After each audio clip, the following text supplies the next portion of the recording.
Sir మీకు Karthik గుర్తున్నాడా? 2008 batch అనుకుంటా కదా. అవును సార్. చాలా బాగా చదివేవాడు. జస్ట్ లో ర్యాంక్ మిస్ అయింది. ఇన్ఫాక్ట్ లాంగ్ టర్మ్ తీసుకుంటే తప్పకుండా ర్యాంక్ కొట్టేవాడు. Very bright student. కార్తీక్ గారు ఖచ్చితంగా టాప్ చేస్తారని మేము అందరం ఎక్స్పెక్టేషన్స్ పెట్టుకున్నాం సార్.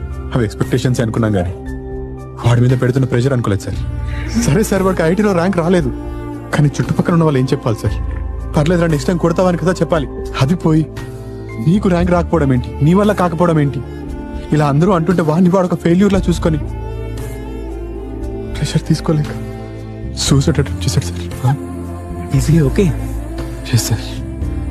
టైంకి అందరం ఉండడం వల్ల ప్రాణాలు పోకుండా కాపాడగలిగాం, కానీ ప్రాణాలు మాత్రమే కాపాడగలిగాం సార్.